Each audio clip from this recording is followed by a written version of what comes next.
Okay, hi everyone, Alexa here from the blog, homestead.com. Today I'm going to take you along actually over the next few days for some spring homesteading, hoping to get some cooking done, some baking, and show you what we are going to be making. So this morning is one of those really quiet mornings and I'm just enjoying the stillness in the home and outside, and I thought it'd be the perfect time to take you along and cook some spring recipes. I actually have several things ready to be cooked this morning that I'm going to show you. We're going to start with hard-boiled eggs. This is one of my favorite things to make in the springtime. Of course, you can make it any time of year, but for some reason, I really crave it in the spring, especially, I think because of Easter. So I'm gonna take my basket here of all of my eggs that I've collected from our own nest box, from our own chickens, and I'm gonna wash these off. I usually do this because sometimes the eggs get dirty. You don't actually have to wash eggs. They can stay out at room temperature if they are fresh from the nest box, but I like to wash them if they are dirty.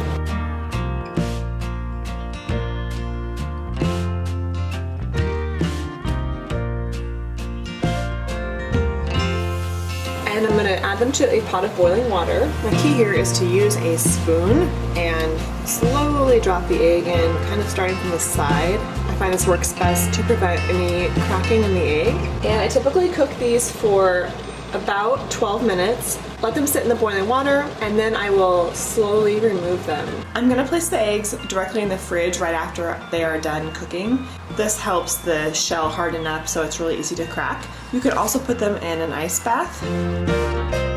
Okay, Allison, can you stir? Hard-boiled eggs make such a great snack, and you're trying to get extra protein in the afternoon, or you're just craving something. Hard-boiled eggs are a great thing to reach for. They're also really fun to dye for Easter, and I think that's actually what we're going to be doing today, is dyeing Easter eggs. That's right. That's right. These ones.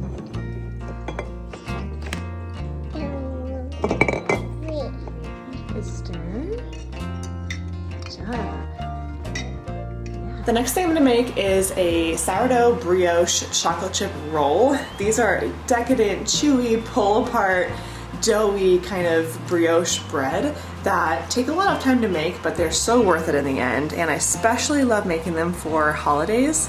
I started yesterday by making a leaven, which is a combination of sourdough starter, water, and flour. I have this recipe up on the blog, homestead.com, so I'll leave a link to that below, or you can always Google Duval Homestead sourdough brioche and it will come up.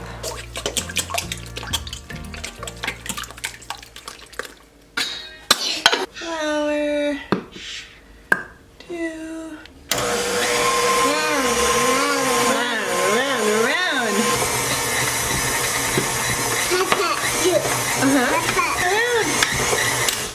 There it is.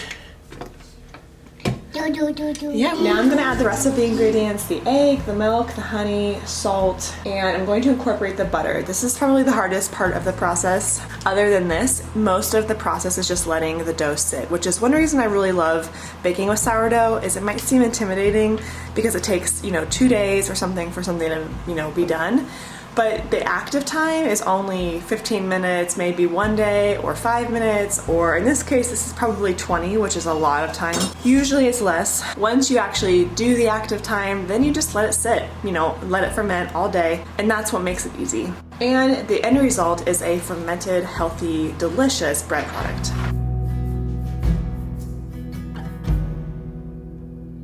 So taking a quick break in between making brioche to get the bagels ready. I have so many things on my plate this morning. I don't usually make this many bread products in one morning, but I love making sourdough bagels because we can freeze them and then pull them out for a quick breakfast or lunch. And so we're out of them right now in the freezer, so I'm gonna make a new batch. This is the dough that I started last night.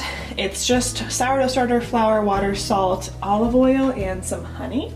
And it's beautifully risen overnight, as you can see. Flour up here. And then we're gonna get the dough. This is the bagel dough. Just a little bit. There you go. It's always especially nice when I get to cook with one hand. Seriously though, I've gotten better at it, but it is not always easy. And I'm gonna just divide this into 8 different bagel shapes on the counter and then let them ferment for about an hour and just rise a little bit before I continue making the bagels.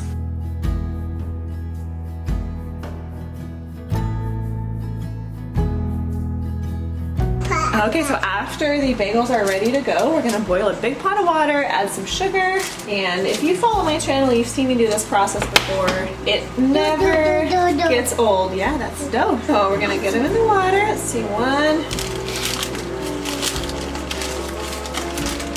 Don't wanna overcrowd it. 2. And then we're gonna flip them. 1. Look how much bigger they got. My favorite topping for these bagels is shredded cheddar cheese, so that's what I'm doing today.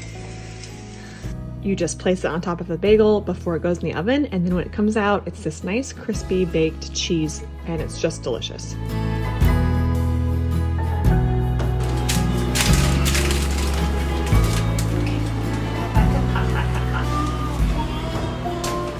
Okay, these flew out of the oven and into people's mouths so fast that I did not get to take a video. Now I'm gonna freeze these for later. They came out perfect.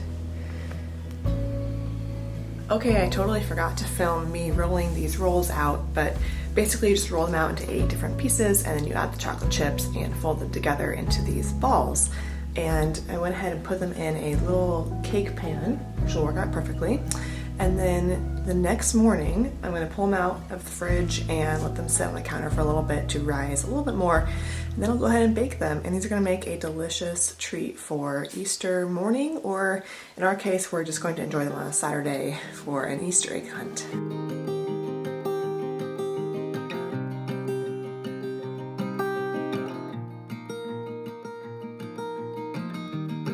I cannot forget my kefir smoothie when I'm sharing recipes, because this is one that we drink every single morning.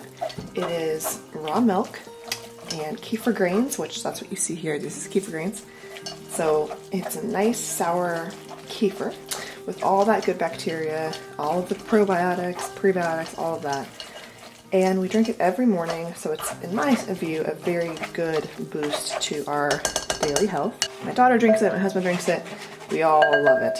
To the smoothie, I add cod liver oil. This is also fermented. My grandma was telling me that she used to be forced to eat cod liver oil by her mom. Only they didn't have a smoothie. They just drank the cod liver oil by itself. She said she had to drink it on a spoon every morning. And if you've ever had cod liver oil, you know that does not taste good. Anyway, I add a bunch of fruit. My favorite kind of fruit is Hawaiian, so I'm really into like pineapple, mango, peaches, strawberries, and of course banana. I never skip this smoothie. Like if I go to a vacation or if I'm out of state, I will bring my kefir and we will still have this smoothie.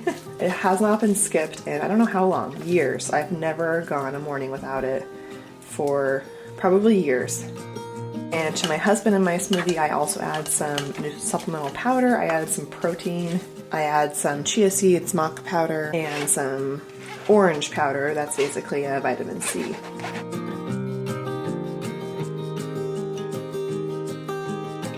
I also add a little treat of cocoa nibs to the top. This gives your smoothie a little crunch and a really nice surprise.